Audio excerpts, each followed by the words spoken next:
Okay, Be'ez Hashem, today's daf is Masechta Baba Kamma daf Kuf Tes, and we're going to begin by the Mishnah on daf Kuf Ches Amid Beis. Okay, relatively straightforward Gemara. Mishnah. Heichet Pikdoini. Guy says to somebody, "Where's the thing that I deposited by you?" Let's say the animal. He gave him an animal to watch. Amalai. So the shomer says, "Avad, it was lost, and therefore I was a shomer chinam." And the guy says, "Mashbiacha ani, I make you swear, and I swear that it was lost." And the Edim say testimony that he himself ate up the animal. So he himself ate up the animal. So Mishalim Karen, then he has to pay the full value of the Karen, the 100%. He was trying to weasel his way out of paying. But if he admitted that he lied, and he regrets making the shvua, so then Mishalim Karen v'choymish v'asham. So his punishment is that he pays the principal, he pays a 20% more, and he has to bring a carbon. This we've seen this before. If a guy says to somebody, to the shomer, "Where is my animal that I deposited by you?" So he said, "Nignaf, it was stolen." Mashbiachani, and then he says, "I make you swear that it was stolen." And he says, "Yes, it was stolen." And Edim say testimony that it was the shomer himself who actually stole the animal.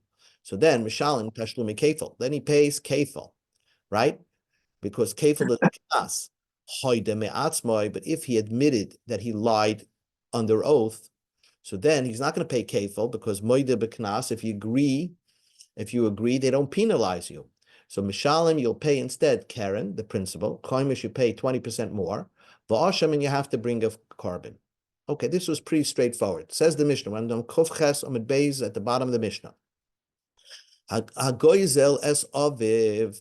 The Mishnah says someone who steals from his father, v'nish baloi, a guy steals from his father and swore to his father that he didn't steal anything.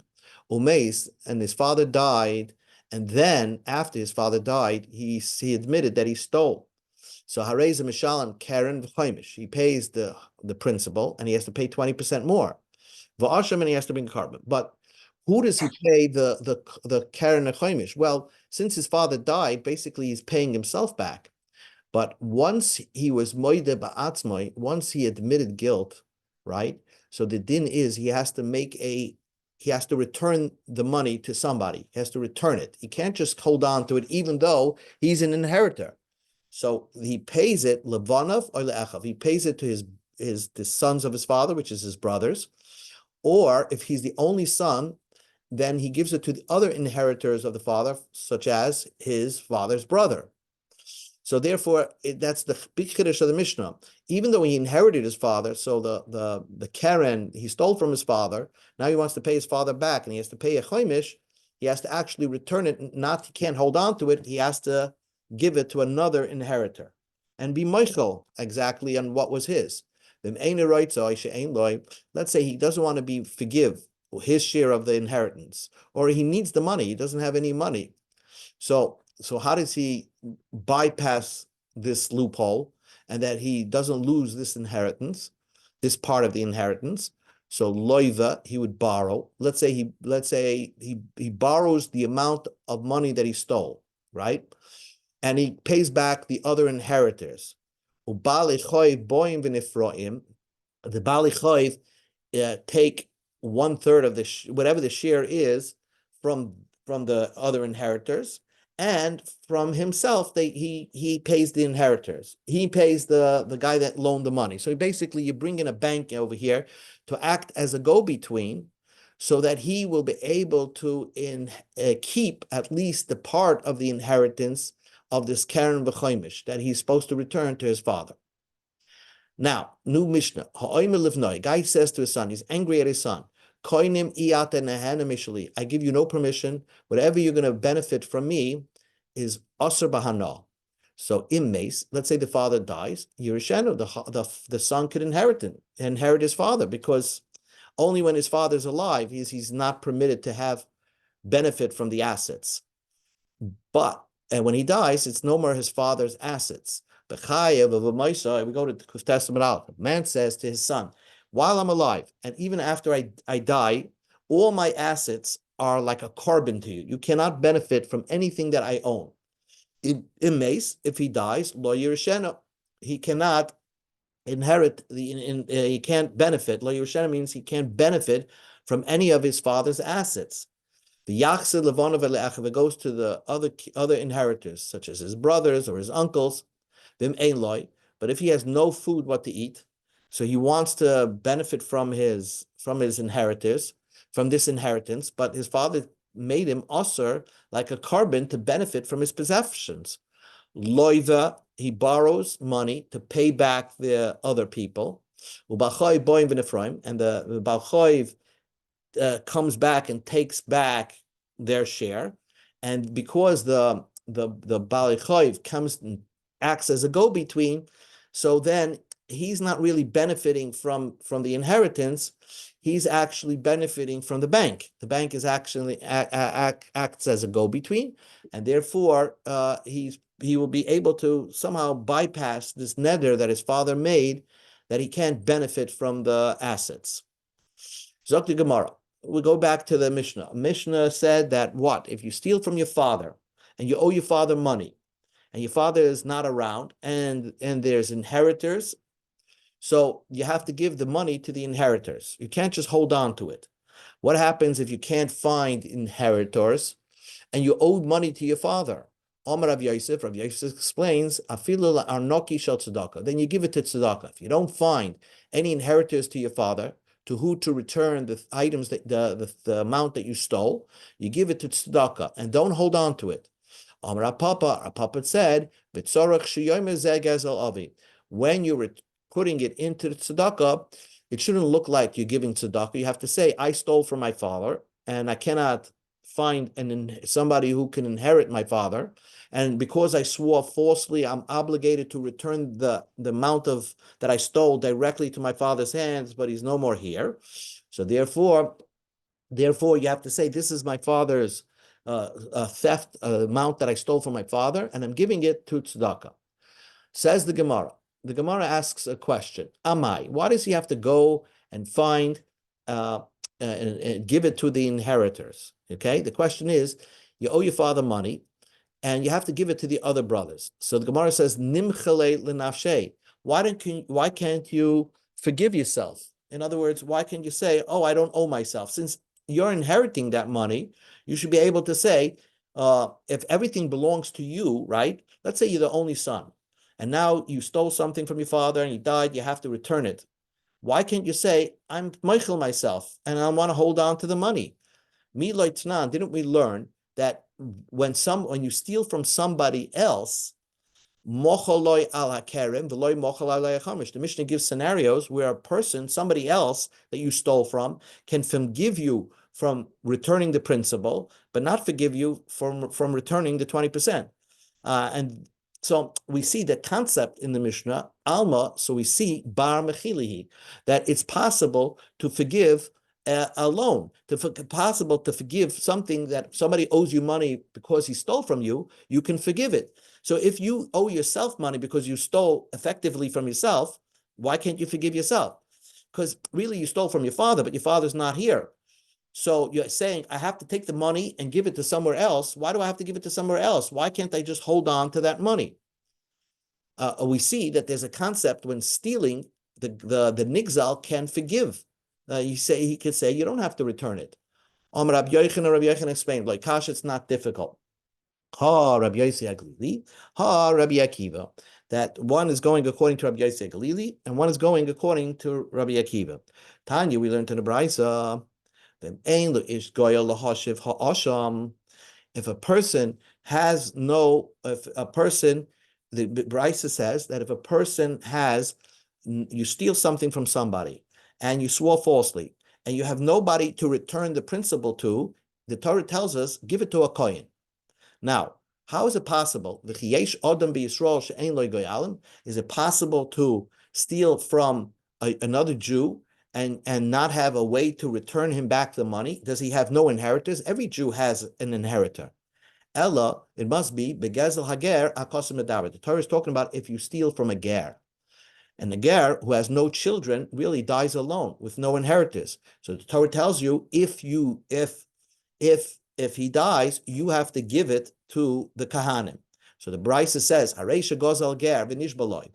You steal from a ger and you swore, and so now you admitted guilt. V'shama shemesa ger, and you heard that the ger died. So now you're going to Yerushalayim. You're bringing the money and the carbon to Yerushalayim to give to the kahanim. The money is going to go to the kahanim because that's their gift. They inherit, the lone person that has nobody, that has no inheritors. Wow. And you thought he died, and it turned out the ger was alive. Olav b'milva. And what what happened was the ger said, you know what, you owe me money. Let's call it a loan. I'm meichel you that you don't owe me because you stole from me. It's a loan, so you don't have to return to me now. You can return to me in another year. Then after that, umeis, then the ger died. So first he turned the gezel into a loan, and then the ger died. So now, do you have to give that to the kohen? Zocha halaba masha says Rabbi Yosef Glili. Rabbi Yosef Glili says that the guy could keep it because it's not gezel hager anymore. It's a loan that a ger gave to you, and therefore you could keep it. Rabbi Akiva says, Rabbi Akiva says, you're never going to get mechila from heaven unless you actually take the thing that you stole and you give it to the kohanim. So the Gemara says like this. According to Rabbi Yosef Glili, it doesn't matter if you're moichel yourself, that you owe the money because you stole for yourself, or other people are moichel the gezel on your behalf. It doesn't matter. Mechila works. So in Rabbi Yosef Glili's case, really the guy who stole from the ger was moichel himself. He says, I don't have to pay the ger because I'm getting the money anyway. I'm holding on to the money. And same thing with the inheritors. You stole from your father. Your father died. You're really supposed to give the money away. You say, I'm moichel. I'm moichel that I don't have to pay. Rabbi Kiva, according to Rabbi Kiva, according to Rabbi Kiva, it doesn't matter if the nigzel is moichel you or you're moichel yourself. You cannot. Mechila doesn't work. Mechila does not work at all. So therefore, we can have a very good answer between the two Mishnayos. The Mishnayos that says that Mechila works goes according to Rabbi Yosef Glili. Our Mishnah that says you can't be moichel yourself, you have to find somebody to give the money to, and it's either another inheritor or you give the money to tzedakah, goes to Rabbi Kiva that once you steal something, there's no Mechila, doesn't work.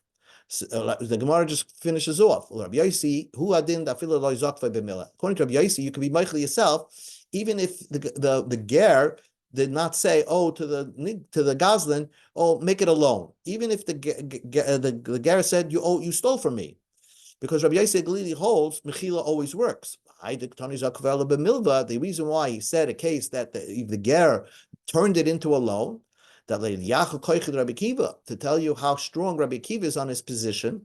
Even if the ger turned it into a loan, he said it's not gazela anymore. You could hold on to the money, and when you have the time, when you have the extra money, you can pay me back. It's a loan.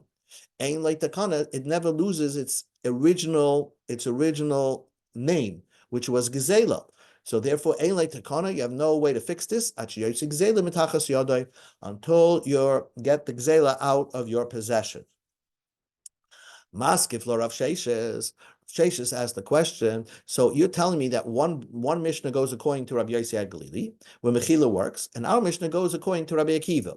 If so, the Mishnah that goes according to Rabbi Yosef Glili, Lashmin lenafshei v'kolshkein lachem. That Mishnah is, if it's trying to tell me Mechila works, should carry a case that you're moichel yourself, and certainly if other people are moichel you. If you could be moichel yourself, so certainly somebody else could be moichel you. And according to Rabbi Akiva, where our Mishnah is saying Mechila doesn't work, Lashmin and Lacherin don't, then our Mishnah should say a case where other people you're not going to get Mechila from, and certainly for yourself, that Mechila is not going to work. So what the Gemara of Sheshes effectively said, you can't say two Mishnayos in this parak very close to each other. One goes by one Tana, one goes by the other Tana. It's very difficult to say that. Ella Amar Rav Sheshes. Rav Sheshes said, both cases go according to Rabbi Yosef Glili. Ki Kamma Rabbi Yosef Glili the Matzi Mochel. When did Rabbi Yosef Glili say you could be Mochel? La'acherim, only if other people are moichel you.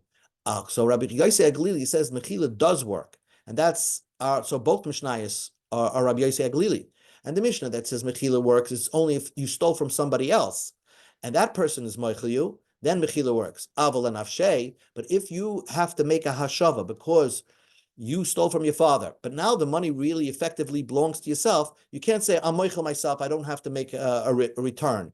You have to go through the motions of a return in order to get your heavenly forgiveness. So therefore, you can't be moichel. Why by the ger did it work? Why by the gezel ger when the ger died? So therefore, why can the guy keep it? He should be required to give it to the Kahanim. Why did Rabbi Yosef Glili say you could keep it? Because in that case, the ger before he died said, "Oh, it's a loan for you, so therefore you don't have to return it to me." But had he not done so, if it would remain exela, and then the ger died, so even Rabbi Yosef Glili work says that you can't be moichel yourself. In that case, you would have to make a return and give it to the Kahanim. Rava says, Hava Rabbi Akiva. Both Mishnayos go according to Rabbi Akiva. And Rabbi Akiva says, you never, Mechila doesn't work. When did Rabbi Akiva say Mechila doesn't work? If you moichel yourself, like the case of Gez, if you steal from your father, or by Gezel Hager, since you're the one inheriting, but you stole. So Rabbi Akiva says you can't be moichel yourself. If you want heaven to forgive you, you have to go through the motions and actually return it to somebody, but don't hold on to that money. But if you stole from somebody who's still around, that person can be moichel you and say you don't have to return it. So that's clear. Now we go to Kavav Mebez, Kavtetz Mebez. Michlal, according to the way we're learning now, that Rabbi Akiva holds Mechila works when somebody else, but not when yourself. You can't be moichel yourself. If you're holding on to something and nobody's claiming it against you, but it's came because you stole it, you don't have to make a veheshav v'sagzela. You can hold on to it. So then, if that's the case, Rabbi Yosef Glili holds, you could always be moichel yourself. So then, what's the case of the Torah talking about? When you stole something from a ger and the ger dies, the Torah tells you, oh, you can't hold on to that. Give it to the Kahanim. Wait a second. Once I'm holding on to it, I could say, according to Rabbi Yossi, I'm moichel myself, that I don't have to return it. It's since I'm holding on to it, it's mine. And therefore, why do I have to give it to the Kahanim? Rava, so Rava says, the Torah is talking about a special, unique case. You stole from the ger. The nishba loy, and you swore. Umeis hager. And then the ger died. So the ger died, and he knows that you swore that you didn't steal from it. Then after the ger died, v'hoida la'achar misa. Then you admitted that you made a false shvua after he died. So now the ger is not around. When you were moida to bechayev the karen choimish, it was belonged to Hashem already. The bidina de oida kon Hashem. When you were moida already it belonged, this amount, this asset that you were holding on to, really belonged to the Eibishter. The ger is not in the picture anymore. So therefore, you can't keep it. The Torah says, Musana the Kahanim, you have to give it to the Kohen. So what the Gemara is establishing over here is just explaining what the Chumash says. Chumash says if you steal from a ger, and a ger has no Yorshim, and now you owe the money back to the ger, and you swore, and you now owe a keren v'chaimish, according to Rabbi Yosef Glili, it depends. If you admitted the entire guilt while the ger was alive, and then the ger died, you can keep it. But if you admitted to the guilt after the ger died, well, once after the ger died, already the assets of the ger belong to the kohen. So once you admit guilt that you actually stole it, so then you have to actually take out and make a complete hashav and give it to the kohen, to the Kahanim. Boya Ravina asked a question. Gezel Hagioris Maim. Very interesting question. If you steal from a female ger, right, and she dies, and you have no one to return it to. In other words, you swore that you didn't steal, and then the Gioris died, and then same idea, and then you admitted guilt after she died. Now, do you have to give that to the kohen, or maybe you can keep it? Why? Because if you look at the Chumash, the Torah says ish amarachmana, v'loy isha. The Torah tells you only if you steal from a man. The Torah says you have this concept of giving it to the kohen, v'loy isha, not for a woman. Oy dilma, or maybe urchi dekrohu. Sometimes the Torah writes the word ish, but it doesn't mean to be pedantic that it only belongs, this parsha is only discussing a man. It could even be talking about a woman. So again, could be that if you steal from a Gioris and she dies, you would have to give the assets to the kohen. You can't keep it. What is the Chumash talking about? Only by a man or even by a woman? Amalei Rav Aaron Ravina, so Rav Aaron's interesting name, said to Ravina, Toshma, come in here. Tanya, we learned in the Braisa, Ish, Eli El Ish. I only know if you steal from a ger, who's a male. Isha Menayin, how do I know if I steal from a female Gioris? And she dies, you give the assets to the Kohen. The Torah says twice the word Hashava. The Torah says twice, Lahoshev and Hamushav. So since the Torah said return it, it's returning, you return it to two people. Whether you steal from a ger, whether you steal from a gioris, both of them have to be returned. If they're not around, you give it to the kahanim. So the Gemara is concluding that you do, even if you steal from a gioris, you give it to the kahanim. And okay, why does the Torah say ish? So why does the Torah say ish? Ish at the tzarach lachsa acharav. Im yesh ga'alim im lav. When there's a man ger, you have to search, make sure that he has no inheritors. Maybe a ger got married and you didn't know about it and had a boy, he had a son. So you have to make sure that he has no inheritors.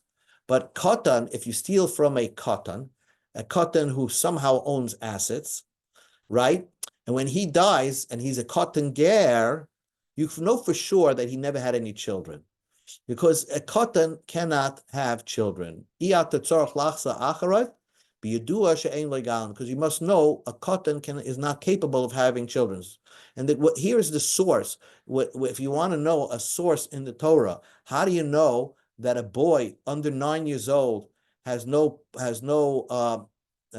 power to impregnate a female? From this pasuk, because the pasuk says only a man, you have to, when you steal from them, you have to make sure that he has no children, because if he has a child, then you don't give it to the kahanim. But if you steal from a katan ger, who's like 7 years old, you don't have to research if he has children or not. You don't have to do a whole research, because you know for sure he doesn't have children. So here's a source, so your kids don't have children. Comes the Gemara, another minute. Panarabanim, the rabbis taught, Lashem lakoyin. Konai Hashem unusana lekayin shabayis Mishnah. You have to give it to the kayin that's serving in that week. When Gezel Hager has to be returned, you actually, the guy who's doing the tshuva and now giving the things that he stole from the ger to the kahanim, he doesn't give it to one kayin. He has to give it to the whole group of kahanim that are serving that week in the Beis Hamikdash. They divide it amongst themselves. So the Gemara says, you're telling me that he has to return the items that he stole to the kahanim in that group that's serving in the Beis Hamikdash. Maybe he has a choice. He can give it to any kohen that he wants. In other words, a guy steals from a ger, right, and the ger dies. Maybe he has a right to go over to his grandfather or from his mother's side and say, or his brother-in-law, and say, I'm giving you the Gezel Ger, even though it's not your turn to serve in the Beis Hamikdash. How do you know it has to be given to the Kohanim that are serving in the Beis Hamikdash at the time that you're returning it? Kishu Oime, because the pasuk says, Mevad El Hakipurim Ashi Chapaboy Olav, Harei Lekoyin Sheba Oisem Mishma, Kosem Medaber. The Torah already said that the korban gives besides the korban that you give to the kahanim that are serving in the Beis Hamikdash, besides the korban, you have to give the things that you stole to the kahanim in that mishmar. So we see that the whole topic that the Torah was discussing was the man is returning the stolen objects to the kahanim that are serving in that mishmar, and that's it. So therefore, we're going to stop right here by this Tana Rabbana. So what you learned over here is that you can't just pick any coin to return the items to when the ger is not around. You have to bring it to the Beis Hamikdash with the korban, and the korban goes to that kahanim that are serving in the Beis Hamikdash, and the items that you stole are going to the kahanim that are serving in that mishmar, and they split it amongst themselves. Okay, we'll stop right here. Tana Rabbanan, Harei Shahaya Geisel Kain. Let's say the kohen is the guy that stole it, and now he's supposed to return it to the other kahanim. Maybe he's going to say, "Why should I return it to the other kahanim? I should be able to keep it myself." If a Yisrael comes to bring gezel ger, he gets a piece of that. So if he's holding on to gezel ger, certainly he should be keeping it. Rabbi Nosson would give a kal v'chomer this way and say the kohen should be allowed the kohen who stole from the ger should keep his own gezel hager. It's something that he has no part of until it goes into his reshus. In other words, if a kohen comes and his mark of his carbon, another kohen comes, his mark of his carbon, he could keep the flesh and the skin, right? So no people of the mishmar have a part of it. But once the kohen uses another kohen to be makar of the carbon, so therefore nobody else can take it out from him, right? Because then it has to be split amongst the other people in the mishmar. Things that he's holding on to even before he gives it to the other mishmarim.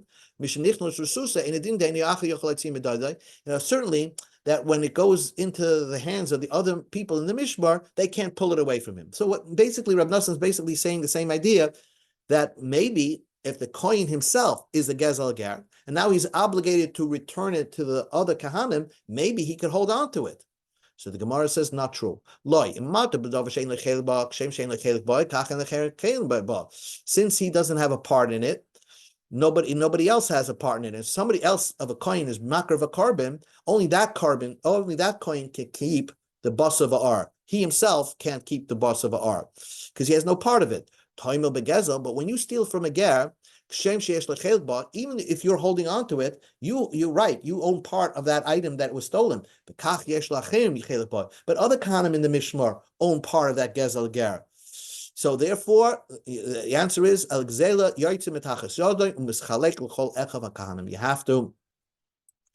have to divide it up to amongst all the other kahanim. The guy can't, if he steals from the ger, say, "Oh, I'm a kohen, so let me keep it." No, you have to give it to the other kahanim. But doesn't the pasuk say that when you bring a korban, you're allowed to keep the bus of ar? Let's say a kohen brings a korban. He has to give it he could keep it. So if he's bringing his own carbon for gezel ger, so just like he's keeping the carbon, right? So why can't he keep the gezel ger? Answers the Gemara. The Torah says, okay, so right. So the Gemara is saying that if a kohen tameh, that when do you have to divide it with other kahanim is if you're not going to bring the carbon. If you're a kohen, you stole from the ger, and you're a tameh kohen, so you're not bringing your carbon. So just like your carbon is being split amongst the other kahanim, the gezel hager that you're holding on to has to be split amongst the other kahanim. So the Gemara says, so then what does it mean? How does he have a part in that? He's not allowed to have any part of a kohen cannot even participate even in the skin if he's a gazal. So, and gezel ger becomes the kotche of the Beis Hamikdash. So the Gemara says, we're talking about really it's a kohen tahar. Yes, the asi the kohen misteichu. And really, if the kohen tahar brings the gezel ger, he can eat the carbon. He can keep the skins and the meats. But the gezel hager, the part that's stolen from the ger, he has to split that. because we learn a Gezer Shavu l'kayin kain b'stei achuza. Tanya achuza say matam adloy malu soda yitz l'kanim b'yovel gola echem l'kanim b'naim shli yabchoy v'kayis l'kanim b'yovel hari yitachas yodin teishali. There's a din by a guy who had a property, right? That was from his ancestors. He made it, he gave it to the Beis Hamikdash, and the gizbar, the treasure of the Beis Hamikdash, sold it to somebody else. Normally, when Yovel comes, that property leaves that other party and gets split amongst the Kahanim. But let's say the treasure of the Beis Hamikdash sold it to another Kahin. So the Kahin is going to say, why should I give it back to other Kahanim? I was holding on to this property. I bought the property from the Beis Hamikdash. You're telling me by Yovel it should leave my possession and go to other Kahanim? I'm a Kahin. Let it stay by me. If I'm getting other people's property, so if I'm holding on to a property, why can't I keep it? Only what the Kohen inherited, that's his, but this is not his. It has to leave your possession, your domain, and be distributed amongst other Kahanim. So same idea over here. Even if the Kohen was a geyser, the Kohen stole from a ger, he can't just keep it. He has to give it to the other Kahanim, and they divide it amongst themselves. Okay, we've just finished Daf Kuf Tes.